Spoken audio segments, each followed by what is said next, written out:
If anyone's got any questions just on the film, do you want to ask them first? Yeah, in the film, you talked about how things have changed very recently in Europe, but also in this country with a massive rearmament. So there's a vast amount of money the EU is directing towards new arms production and away from green, sustainable production.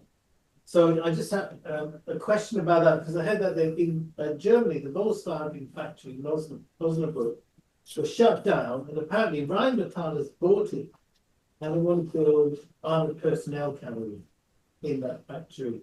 And this is the way it seems to be going, and I think it's very important now for the peace movement, the climate movement, and the workers' movement to come together and to build a new movement to stop this and to fight. I've got a couple of questions. One is about so the local government will make a decision about whether or not they will fund something in the next few months. But there's some debate about whether or not you guys will get evicted as well, same before that. So it'd be good to hear a little bit more about that and how that kind of pans out. But the other thing is, with the cargo bikes and the kind of the climate change movement, I know that there's a lot of people involved in critical mass, reclaiming the streets and organisations like that. Well, not so much organisation, more movements. And so I suppose I'd ask, have you done anything to kind of link up those people and kind of connect with that movement? I wanted to, it's brilliant that I had a friend in Florence who knew all about this. I wanted to ask about the idea of this being replicable in other areas, and sort of thinking pessimistically. Okay, you're building solar panels and cargo bikes, and you're already thinking about you've got to compete with China. What does this mean? Sort of a factory which operates within capitalism, you produce something that's revolutionary, new, people want it, but it's always at risk of being undercut by other workers who are being exploited or being overworked. Yeah, well, thank you for the chance to be here and to speak about the struggle of GKN. And sorry for my Italian English, but I hope it will be sufficient, understandable. The video is very inspiring. Thank you, Sean, and tell a lot of part of the history. Just some recap, because we are trying to fight against the idea that to idealize too much the collettivo di fabbrica of GKN. Because if you think that there is a group of radical politicized workers, it's very nice to think that somewhere in Europe there are people struggling, but this message become on reverse something that passivity. Yeah, of passivity, because you think, well, they are struggling because they are a group of radical workers. That's it's an exceptional case. I cannot reply it. What we have done is just to keep up the attacks of the capital with our counterattacks, and everything we were forced to do, it was forced by the struggle. We didn't decide to start the conversion of the factory. We didn't decide to unite with the climate movement. Everything that we did was a necessary answer to the attack of the capital. The very first part of the struggle was simply, the very first months, what we did to defeat the layoffs. We decided to say, rise up, and not just hands off GKN, not because we wanted generally to involve the society, but because we realized that it was impossible to defeat the layoffs in a factory, in an automotive sector, in the automotive sector, where in Europe you have 300,000 jobs that have been cut in these sectors. How is possible to preserve 400 of these job places if you do not transform this struggle in a general struggle of the society? We were coming from the lockdown in the COVID, as the video said. We had lost 1 million job places silently. So why people, 3 million of casual workers in Italy, for example, should join the struggle for saving our 400 job places? and why people should be interested in saving 400 job places of people that produce half shafts for Maserati, Ferrari, Ducato, Alfa Romeo. Why? So we understood that the only way to keep on the struggle against the capital, against the layoffs, was to transform the trade union struggle for those job places in a general social struggle. That was something that we knew before they shut down the factory. We prepared it in advance. We had prepared our form of workers' democracy in advance before they shut down the factory. But also the kind of the workers' democracy that we did inside the factory, forming the collectivo, enlarging the factory council, passing from 7 people in the factory council to 20 people in the factory council, was not for a general idea, but because we realized that we were signing good trade union agreements with an ownership that was lying to us. So the only way to keep on with those agreements was to take control of the factory day by day. Because when they decide to shut down a factory, they start to destroy the production with a boycott of the production that comes from the top.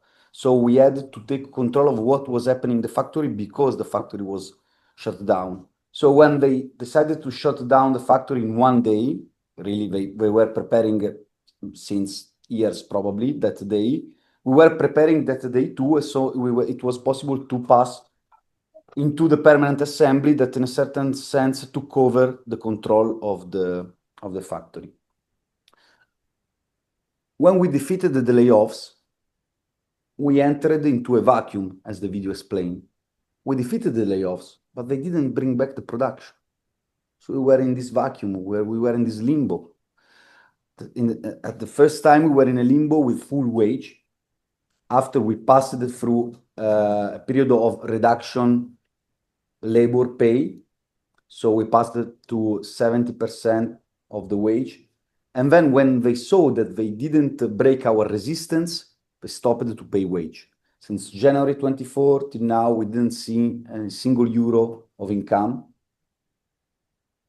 So when the third wave of layoffs started, the last one, we decided this time to do not stop it as a technical maneuver in order at least to have an employment benefit.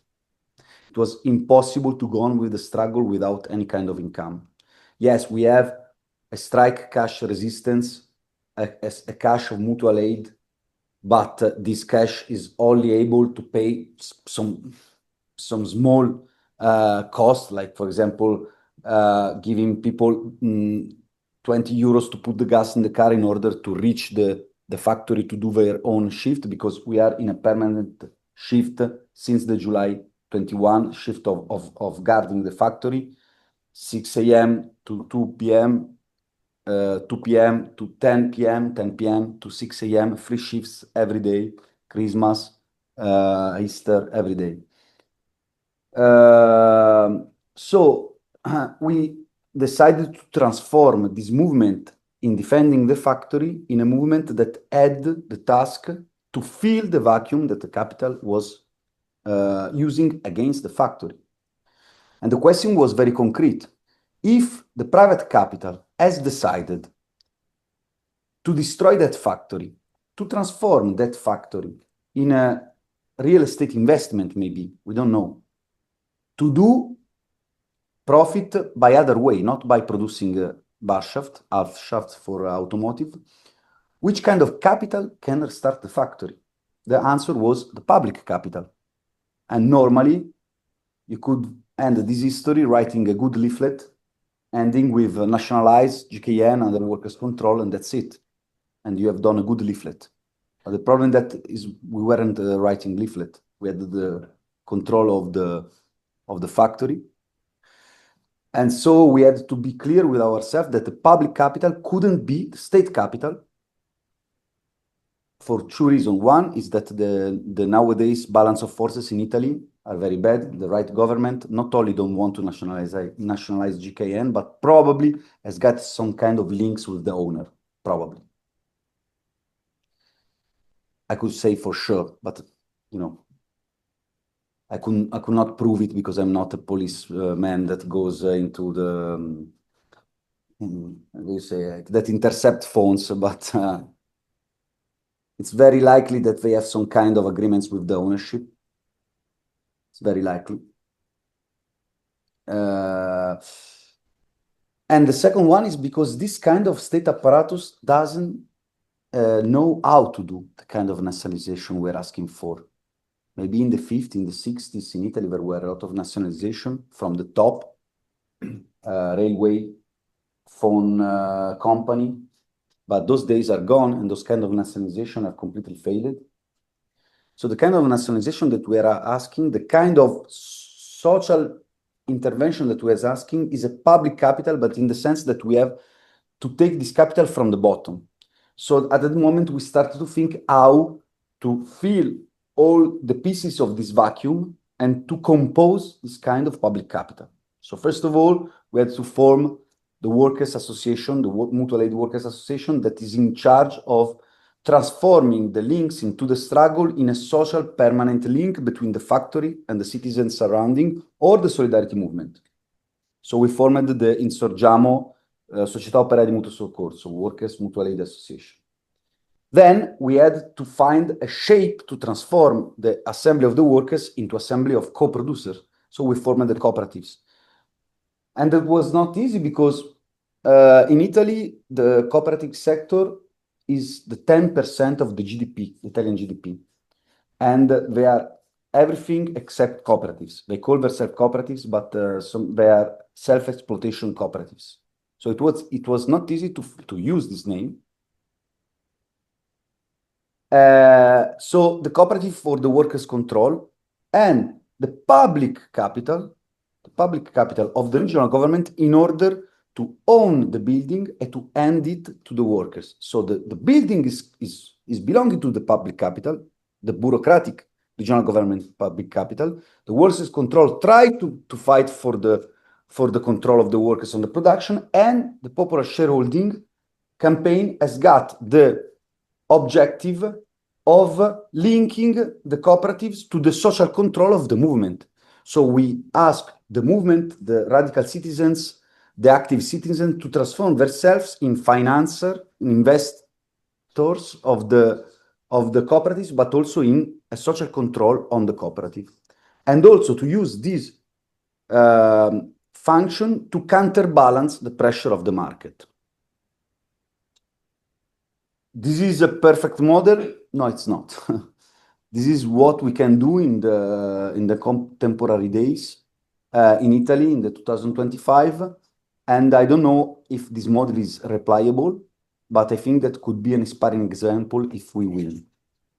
Then we had to look for a finished good, because the problem is that we were very good to produce bar shafts, half shafts, I don't know which is the exact word in English.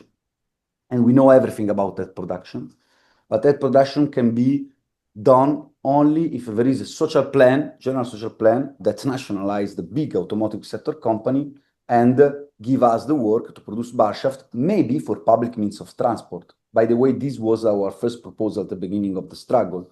Take all the factories that have been dismantled by Stellantis, because Stellantis is the main player in Italy, nationalize it and create an only chain of production of public means of transport. We could have done it very easily with our machineries.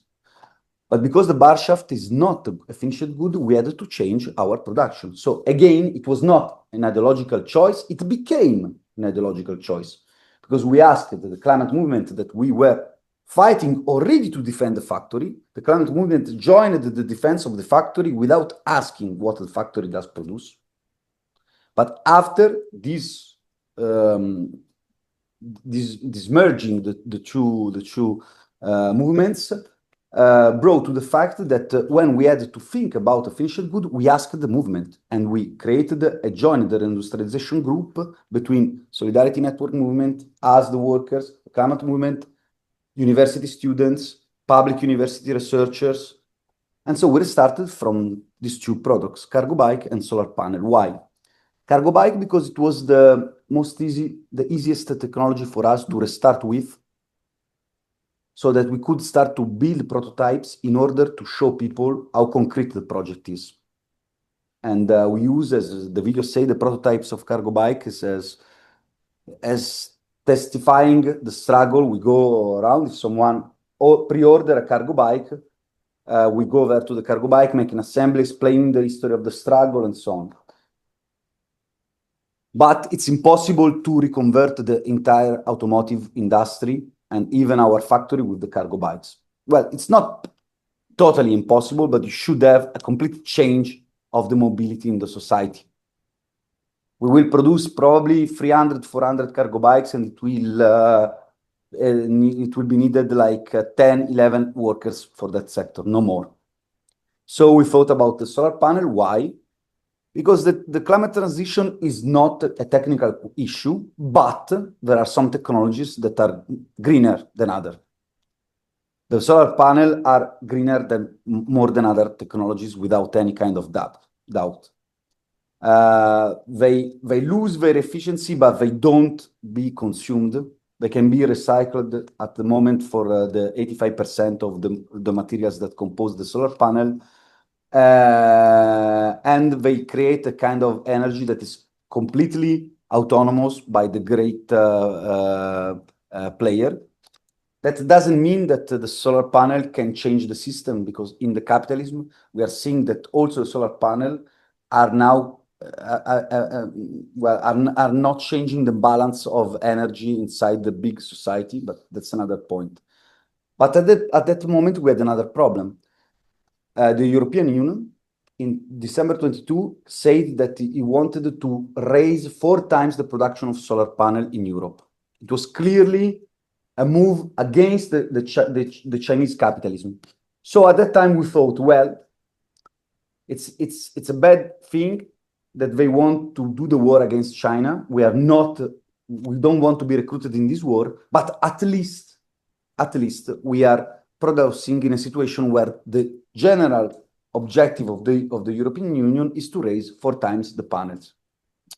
That was not the case. When we started to do the plan, we immediately understood that there was no hypocritical, no kind of plan of transition with the solar panel in Europe, that the goal that they were saying was completely false, and that clearly there was already the war in our industrial plan. Because when we went to the private sector explaining about cargo bikes, they answered, no, but it's useless to produce cargo bike here. They already produce cargo bikes in China. That's it. Don't worry. Let's take cargo bikes from China and assemble it. So then we decided with the solar panel, and they answered, no, but why do you have to produce solar panel here? We take the one from China, they are very, very cheap, so we don't need to produce solar panel here. So if you hear the European capitalists speaking like that, you think that they are nice people, very sportive, I don't know the English word, they accept to lose. Oh, the Chinese are better, let's do the Chinese. The reality is that they don't want to produce cargo bike or solar panel here because they want to say to the workers that the only way to stop the industrialization and to stop the decreasing of the industry in Europe is nuclear power on one hand and rearmament on the other hand. When we started our industrial plan, they didn't have the courage to say it loudly. Now they have the courage to say it loudly. Mario Draghi, that is the former Italian Prime Minister and the former President of the European Central Bank, recently has said it clearly. Let's leave the Chinese producing solar panel. The solar panels in Chinese are clearly financed by the state. That's why they are so cheap. We have to finance other things. He didn't finish the sentence, but the sentence is we have to finance rearmament and nuclear power. So at the end of this struggle, what we are seeing is that we wanted only to go back to work. We didn't want to change the world, but we are forced to change the world and even to use our struggle to oppose the rearmament plan and to use GKN as a sparring example against the rearmament plan. The rearmament plan is not a plan. We don't have to accept the word plan because it's not a plan. It's a nightmare on one hand. because producing weapons is a nightmare thing. You started a kind of vicious circle in which you don't know if you are producing weapons because there is the war, or there is the war because you are producing weapons. Because the number of the billions of euros that they are saying they will be given for the production of weapons is a number that will produce a number of weapons that is not needed in the nowadays situation, even if there is a growing war in the world, sorry. But you should need 5, 6, 7 Ukraine for absorbing that kind of production of weapons that they are planning to do. So the question is, they will provoke 5, 6, 7 Ukraine because now they are producing weapons, or they're producing weapons because they know that there could be 5, 6, 7 Ukraines. In any case, it's a nightmare on one end. And on the other end, it's not a reindustrialization plan for the society. No. Before they shut down the factory, we received a little part of military production. 500 pieces of an half shaft for Maserati could be reconverted in the production of for the Panther. It was necessary 500 pieces per month. 500 Panthers, it's quite a good, it's quite a big quantity. It was 500 for us is half a day of work. You have to consider that in the 30s in Italy, we produced 50,000 cars. So you have to figure out that when the war came, that production was really small for the war. So they opened a new factory. The Fiat in Florence was opened in the 38. It was opened because it was necessary for the war. So it was a nightmare. But they had to increase a lot of the production. You have to consider now in Italy, we produced the last year 350,000 cars, while the whole capacity of production would be 2 million of cars. So there is so many overproduction and overcapacity in the actual capitalism that the military production will be, in any case, a small part of this production. But that small part of production will produce a big public debt that they will use to speculate with the bank interests. That's the real point of all these military planning. It will be a financial product before to be an industry product. So, or a nightmare or a plan that will not give any kind of real increase of job places. In both cases, it's wrong. In both cases, it's wrong. While we could create millions of climate jobs, millions of climate jobs. GKN is only the sparring example that could say, we can do it. We can do it. And we are not competing with China. I go to your directly to your question. Of course, the market will pressure the cooperatives in a very hard way. But also in this case, we asked the movement how to do. And the answer was, we are not going to produce big mass standard. We won't have a big mass standard production of solar panel, but we will have public integrated, building integrated photovoltaic panels. That means panels that are customized on the city, on the towns, that use the existing roofs without any more land consumption. So it will be a small production, probably 150 megawatt per year, something that the big players in China can't do. So we're not competing on the same basis. We're competing on different social model. And when we started the cooperative, the big bosses of the cooperatives told us, well, now we are not workers anymore. Now you are entrepreneur because you have a cooperative. So you're entrepreneur because you have done the jump to the sector. Now you own the means of production. So now you're owner. No, the cooperatives is not the jump from passing from workers to capitalists, and the cooperatives do not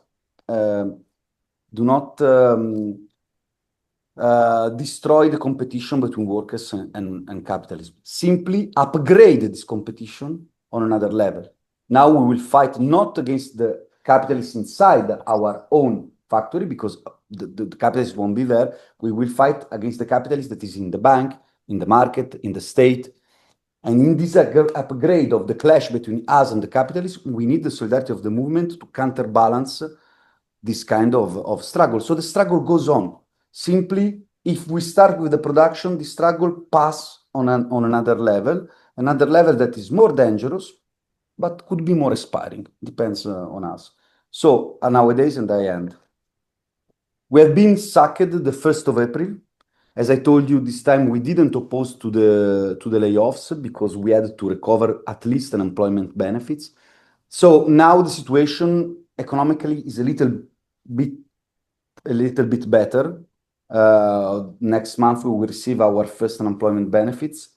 But we are legally more in trouble because we are inside the factory with no official trade union structure anymore because we are unemployed. So, for example, I'm not shop steward anymore. And we could be evicted. But they won't do us the favor to send the police. It would be a big favor for us. Because it would be very simple to explain to people what's happening. As you know, as you have seen, it's so difficult to explain all the complication of the process. If not, a picture, policeman confronting, as you say, clashing with collective workers, all the people knows, easy. We have some kind of rages that have been accumulating these 4 years, so it's good for us, 1 hour, 2 hours of clashing with the police, with something we're ready to. It's not a problem. It's the easiest part of 4 years of struggle. They won't do this favor. The eviction will be slowly.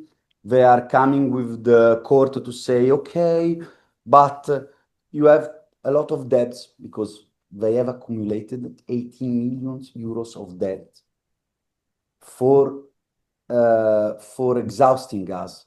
The court has said that they have to pay our wages. They didn't do that for 15 months. It's 16 million euros of debt in wages, more other cost. You have to consider that our business plan is 12 million euros. With 12 million euros, we could restart and create in 100 job places. They preferred to accumulate 18 million euros of debt to exhaust the struggle, to leave us without any kind of money in order to smash the struggle. And so probably the court is coming and saying, well, now all the machineries that you workers have saved could be very useful to pay the debt of the owner. So it's dangerous if you stay near the machinery because we, the court, have to defend the machinery. And so go away. That could be the maneuver that they are thinking of. That is not easy to explain. It's not easy to explain in Italy. Figure out if it's easy to explain on international scale. What we are doing now is this, and I end up, sorry, it was a little bit longer. We have relaunched the campaign of the shareholding campaign to 2 million. It's not easy because it was already a miracle to overcome 1 million. And it's not easy to go back to people asking money. Well, we're not asking money, really, we're asking commitments of paying. Of course, if you commit to pay, you know that someone one day you should pay. If not, it's easier. Commit 1 million euro and the campaign is ended. But we are 1.5 million now, and it's quite long the way to reach 2 million. But we have relaunched it for 2 reasons. Why? To show the banks that are trying to quit, because in this period of rearmament, greenwashing is not so useful anymore. So they don't need anymore to stay into the greenwashing. So we saw that some banks that were giving us support are probably trying to quit. We are not sure about it, but could be. And on the other hand, to see that the popularity of the struggle is still high. We cannot call demonstration every day. It's impossible. We have called 10 demonstrations in 4 years. While the video was going, you have seen 5,000 here, 7,000, 10,000 here. Well, it was completely struggle on struggle, festival, theater act. We have to use every weapon, and seeing that the shareholding is raising up is a way to say that the struggle has still got support. And on the other hand, yes, we need these 2 millions in order to say to the banks that we are the relative majority into the project, the normal people. And so it's very crazy that the entire system bank cannot give more than normal people. And in July, we will call probably the concert you have seen. We are calling another concert. We use the concert as moment in which we don't know what is happening, so we cannot call a demonstration now. What kind of demonstration can we call now? Because formally, the public consortium will be active in July. That's the promise of the regional government. So could be 1 week after, 1 week before, but it's difficult to call a demonstration now if we formally have one. If we formally have one. And so we call the concert probably the 10th of July. It's a Thursday, it's not a Saturday. But you know, in July, Saturday or Thursday in Italy is not so different. It's hot. It's fucking hot.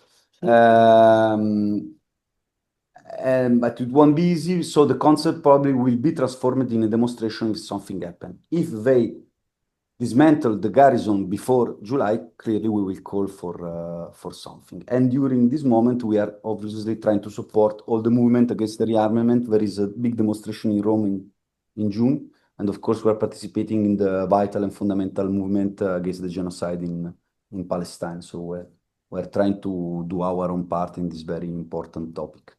I just want to bring in Stuart Graham from Glasgow City Unison, who are a shareholder in GFF. We're the biggest local government branch in Scotland. We're sitting around 13,000 members, so we're a pretty big branch. Thanks very much for that, Dario. I was wanting to ask, I remember being at the online in December, whenever you were talking to us, and at that point, you were asking for orders for cargo bikes to be made by potential customers, albeit that was, I suppose, a bit more local in terms of around Florence and the region and Italy as well. So first question is how did that go? But also I was wanting to know, are there sufficient numbers of cargo bikes that could be brought over to the UK? I suppose the reason I'm asking that is because there has definitely been interest in Glasgow from workers within the courier industry or workers that are in other unions who have previously worked as couriers, who have been inspired by the GKN GFF occupation. Certainly, it reminds us in Glasgow of the Upper Clydeside shipbuilders occupation in 1971-72. Except you guys have hung on for this you're going into your 4th year. So I suppose it would be a very good organising tool, I think, not just to be able to have couriers who are connected with the workers in Florence, but actually have tools that are designed sustainably, environmentally, in order to keep you guys alive, your business plan alive, but also to bring a new dynamic to what cargo bikes could be for workers in that sector in Scotland and the rest of the UK. And actually, Thanks. a lot of people have been asking about this, so maybe take that question on its own. Yes, we have gone on with the project of cargo bike, and we have just delivered 3 cargo bikes in Germany last week, and we used this delivery to make a tour. And what I can say, if there is still the chance of pre-ordering cargo bikes, you can ask. Also, there is group of, for example, people in the delivery sector that maybe are trying to make, for example, a cooperative of ethical, sustainable delivery, and they want to start, but they don't have the beginning capital. We can think about delivering cargo bikes and then sharing it or paying it monthly slowly. We want to use the cargo bike as tool to spread the struggles in the delivery sector in every way as possible. So if we can help, it's okay. Clearly, we don't have now a mass production, industrial production of cargo bikes, not only because we don't have the tools. These are prototypes, and we also use the relation with the people that ask the cargo bikes to change and to improve these uh, these these prototypes, actually the prototypes of the cargo bikes. I'm not a biker. I'm not a biker. I'm the classical Italian metal worker. I use the car, the moto. I'm not. In fact, I'm in charge of the solar panel project, not of the cargo bike project, because I like, moto. Everyone has got his own problem. But what I see, our cargo bike is a little bit. I call it the Trabant of the cargo bikes. The Trabant. You remember the DDR car, the DDR car. People like it. It's got a vintage profile. So if you see the industrial cargo bike, they're all soft designed. Our cargo bike is like this, all squared, but it has been used for thousands of kilometers in Florence, the first one that we delivered like 2 years ago. But actually, we cannot sell it because if the cooperatives has got not the place, the factory, we are building the cargo bikes as workers mutual aid association, and the worker mutual aid association is absolutely a not-profit association, and that's what we want the association to be. And so what we do is pre-order cargo bikes, we build it as volunteer workers, and we donate the cargo bike to people, and we ask in charge to make a donation to the mutual aid association, more or less with the cost that we have sustained. So at the moment, if someone, for example, said, okay, we need 40 cargo bikes in Glasgow, I don't know, or everywhere in the world, we can just make a pre-order agreement that when we will start, the cargo bike will be this and this and this and this in this day. While we can, for example, make prototypes and come to Glasgow, I don't know when, with a rise up tour, that was what we call to give the cargo bike and to organize event. It's always difficult because we have to be in Florence, we have to be organized demonstration, we have to build cargo bike, we have to be there, but we can do it clearly slowly because the industrial production has not started yet. But I think we have produced till now 25 prototypes, and we are trying to mix it up. We've delivered it in Germany, in Switzerland, but more important, we have delivered it in the south of Italy, Lecce, Palermo, giving it to the association of peasants, rural peasants that are struggling in a very situation of big exploitation in the south of Italy. And yes, we're trying to link with the critical mass movement that unfortunately is not so strong in Italy. But for example, next Saturday, there will be a big critical mass in Genova, a national one, Cemona. I don't know, as I told you, I don't participate to this young left radical things. I'm joking. And our team will be there with the cargo bike. We wanted to make a cargo bike with the colors of Palestine, but we won't succeed in delivering it in time. First of all, I find the entire thing really inspiring, and it's the fact that you had a pre-existing rank and file committee that I think is a lesson that we could all learn here. As it was shown on the video, it wasn't necessarily the tops of the trade union movement did it. It was very much a bottom-up thing. And I was, along with other people in the room, I was very, had the great opportunity to come to Florence last year for the assembly. The bit that I found the most interesting and the bit that I was most inspired by was actually the debate about the business plan. Because the workers themselves, you said working with technicians, brought together people and said, look, this is how we can retool it. This is where we can actually make a niche in the market. This is how we can actually draw the finances. And for someone who's always argued for many years about workers' control and workers' power, this was almost like it was the least cinematic part of the weekend, but it was the most hands-on practical part of this is what workers' power looks like. Rank and file workers' control of industry looks like. I was massively inspired by that bit. Today I've been teaching a group of union reps from various different unions, the RMT, ASLEF, PCS, Unite, the Bakers Union. And when I told them the story about this tonight, they actually organised a vote in the meeting to say, we want to support this campaign, send solidarity to the ex-GKN workers. But what they also said is, what can we do?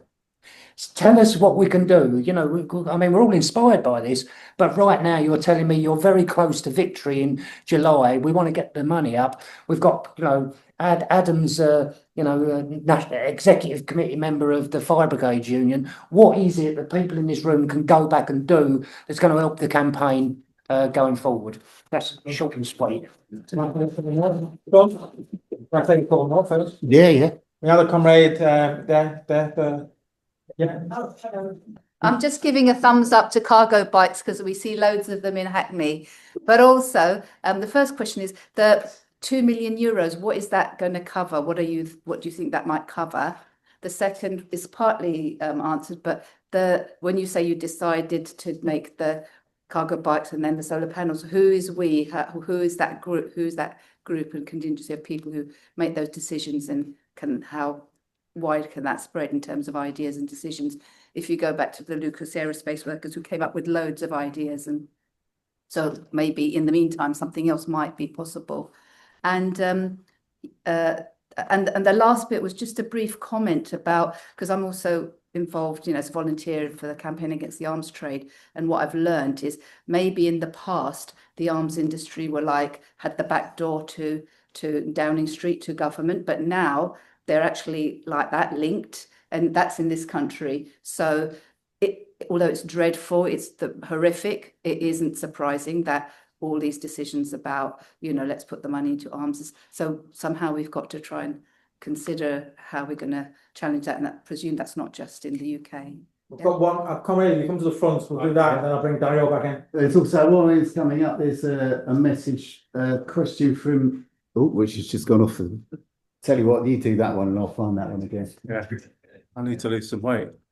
Yeah, thanks for the inspiration again and the vision, because we've lost the ability to dream and to imagine that we can get somewhere else. We get trapped in the present. We've got some problems in the UK. And I've got some problems because I tried to raise it within Unite, and I've now been banned for 3 years from holding a representative position.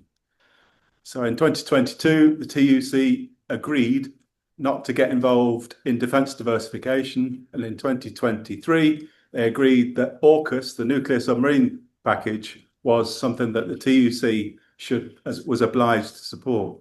So we've got to try and find a way of having a constructive debate. And at the moment, that seems to be, amazingly difficult. I come from Nottingham, Robin Hood country. Yeah. And a woman in Nottingham was involved in the NUM, the miners' strike in the 80s. She's just written up a memoir. It's called Hillary Cave. And on reflection, she didn't realise the power that the state applied in that struggle. Or when they were fighting, they were aware that it was tough. But it's only on reflection that you see the instrumental power that was brought to bear on that.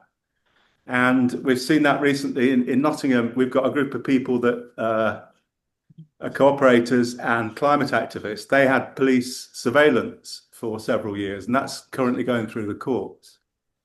So, it's a challenge. We had, on the miners, they set up a worker co-op, a community co-op, in Ollerton, that was an energy co-op and was building state-of-the-art buildings and was something similar to what you're doing. But I think they failed, because they didn't take a strident position, a political position. They tried to follow the rules and got caught again by state power. But thanks again for the inspiration. And I think we need to share, the other point was, the co-op movement in Britain used to be a bit more muscular than it is now. So 1938 in London, in Wembley Stadium, 60,000 people gathered to celebrate working class culture. And they were fiercely opposed to fascism and fiercely opposed to capitalism. So it can be done. There's a latent force out there, but we need more. We need to be reminded more. Oh, there's a couple of questions and comments online, but maybe Dario, you want to take those three first? No,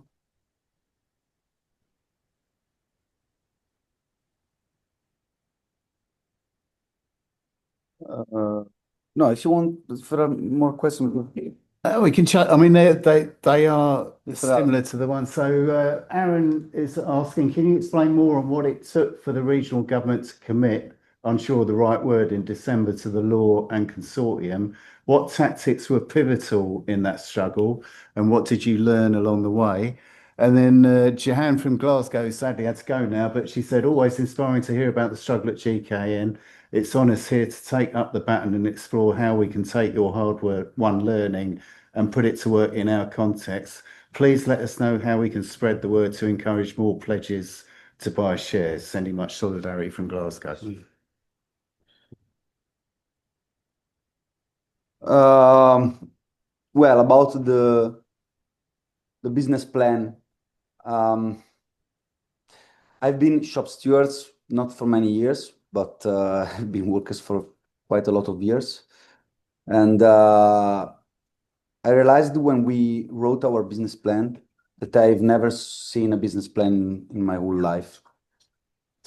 For the capitalists, doing a business plan was inviting us in the meeting goal, maybe during Christmas, and say next year's 2 slides, 30% more, 20%, probably we'll have problems. Maybe we will cut, maybe not. That was the industrial plan. Sometimes they did even theorize that there was no need of an industrial plan. The last 3 years, we were struggling for understanding which is the industrial plan. Which was the industrial plan of the factory. They denied that there was the need of any industrial plan. Their industrial plan normally is showing you the crisis to justify the cuts. So the slide with the arrow going like this, or when they want to say that they are the best, the slide with the arrow like this. The next 10 years, we will raise the production in this we are the best. Those are the industrial plan of the capitalists. So in this struggle, we say that we have to take back the words that they have stolen to us, because there are some words because this system is so invasive. I don't know if this is the right word. Yeah. That can steal also the words. Feminist movement can be stolen and transformed into pink washing. Green transformation into greenwashing, green capitalism, nationalization in something completely different from the nationalization. They have stolen also to us the word victory, because during these 4 years, there were different moments in which they said, you have won. No, we haven't won. Yes, you have won, victory. No. I had a lot of discussion with my neighborhoods saying, oh, you have won, congrats. No, we haven't won. I have read it that you have won.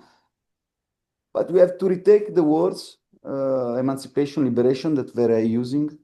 But we can also win their word, because I refuse to say that they are the practical ones. We are the dreamers. We are the practical dreamers. They don't have any kind of efficiency. Their system is completely waste of everything, of resources, of knowledges. So our industrial plan is a fucking efficient industrial plan that have tried to go into the details, and the banks that probably are financing us have done 4 due diligence on our industrial plan. They have gone into the details, machinery per machinery, 2 years of due diligence. I think that no capitalist could stand the kind of due diligence that we have overcome to try to sign agreements for receiving loans from the private sector. And yes, this was possible, not only because there is knowledge in the workers, but because there are people in the university, in the public sector, that are tired to do anything but not what they want to do. We have connected with the tiredness of the researchers, public students that don't want just to have a good pay, to have a stable work. They are fighting also for this. In Italy, the 30% of the researchers are casual workers, public researchers, but I think even private researchers.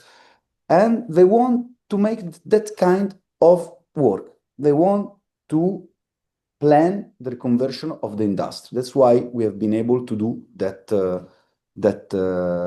plan. And when I saw about the Lucas plan, when I knew about the Lucas plan, it was after 2 years that we were in struggle. And I spoke with people that more or less knew the situation. What they told me was we lost not just because we had a good plan, a good capitalist plan with profits, margins, everything. But the central thing was the social prerogative. What the capital is not willing to give is the prerogative, the social prerogative of decide what to produce, when to produce. So it's clear that also if we start with the cooperative, and probably we could fail if we start with the cooperative, because it will be very, very hard. We will have the war against. But on the other hand, we will shake this kind of prerogative. We can decide if they destroy a factory, we can say, okay, just leave and leave the factory here. And we will reconvert the factory.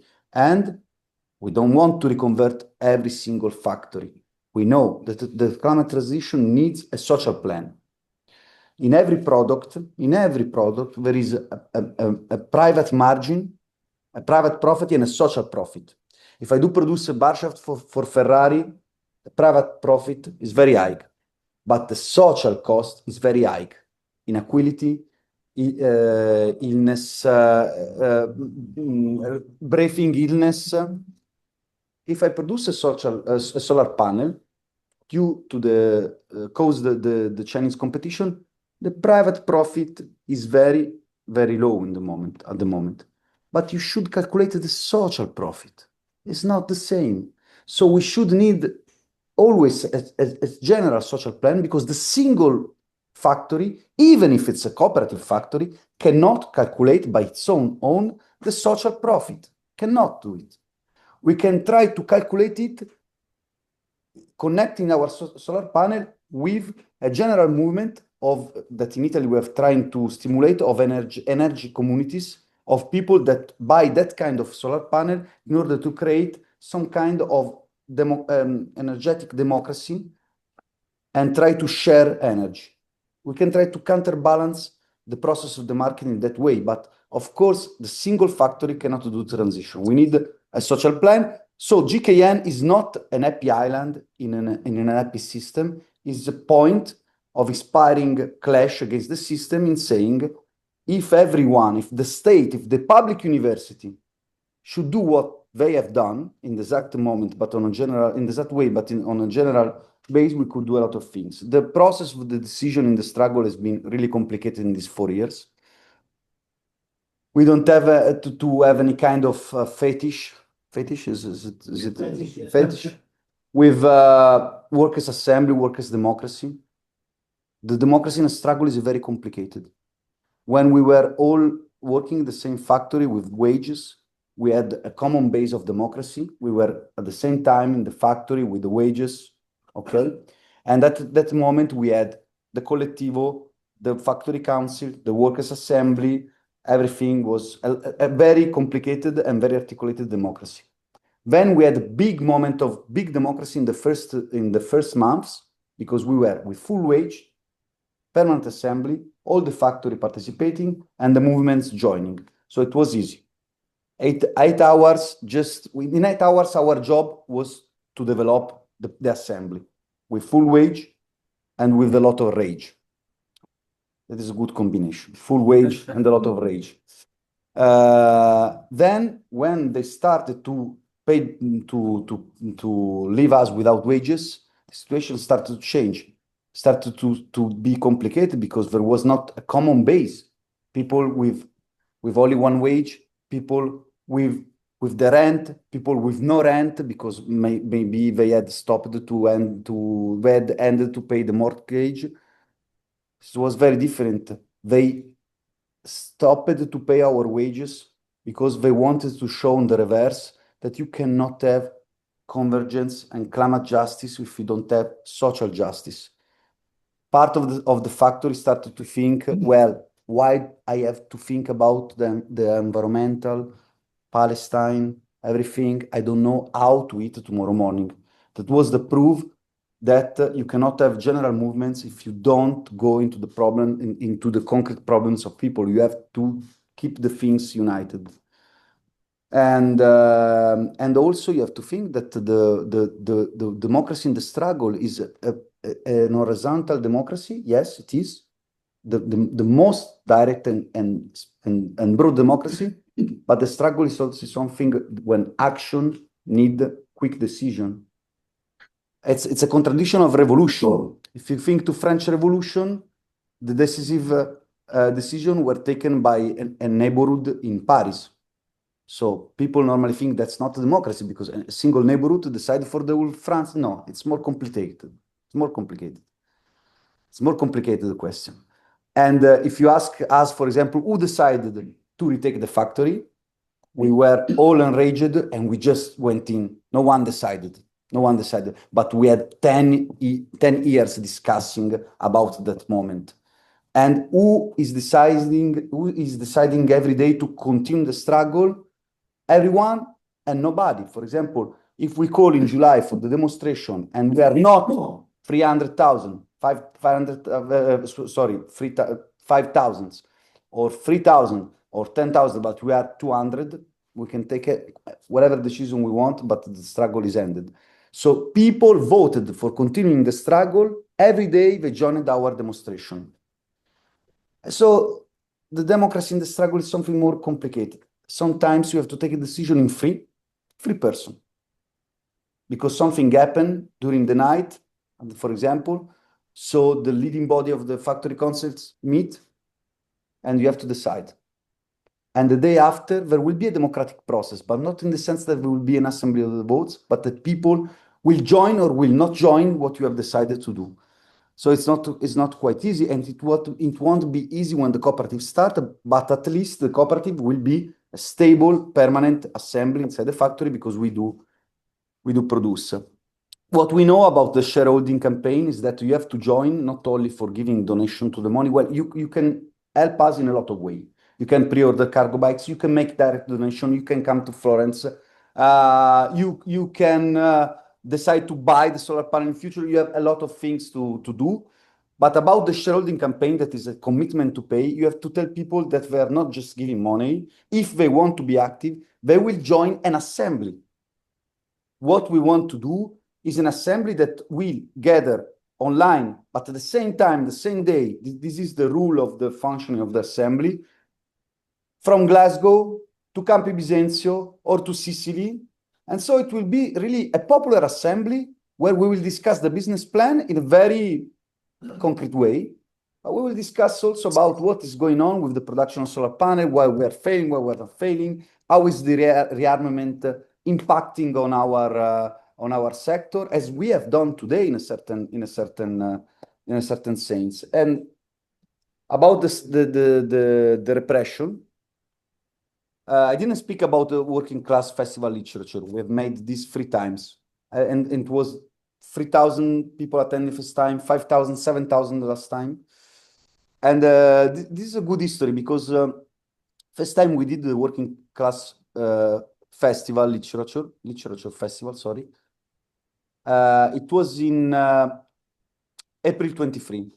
We called the demonstration in March 23. The 25th of March, we called the demonstration, and the 4th of April, the festival. And we thought, well, we do this demonstration. We had some clash with the police at the end of the demonstration. And we thought that was the radical thing. It was a good demonstration. And then we do this festival, a symbolic festival. It will be, yes. The repression went completely crazy with the festival, not with the demonstration. Not because the demonstration was not good, but because they were used to workers in Soggiamo movement make the demonstrations, the same thing. Yes, it will be for one day, a bad day for us, but then they will go home. The festival, they went completely crazy. They tried to denounce every people attending the festival. The first year, the second year, they attacked the electricity into the factory. Why?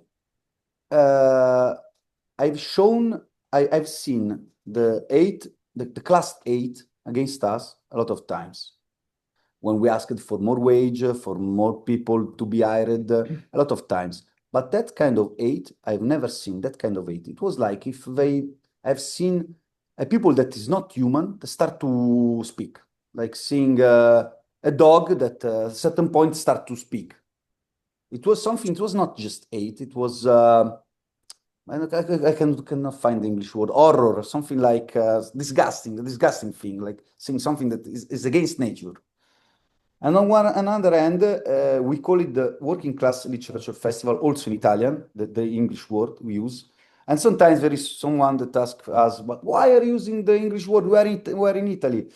But we decided to use the English word working class, Festival di Letteratura Internazionale Working Class, because clearly what we have brought in Italy is a part of your tradition.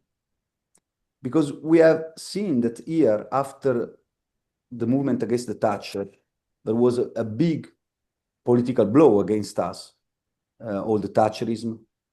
But at least there was in the culture, in the literature, can write books, can watch movies, and all the tendencies that have been developed from that kind of cultural movement. A movement that took on its shoulder, at least in the imagination of people, the fact that we were beaten, but we were not won.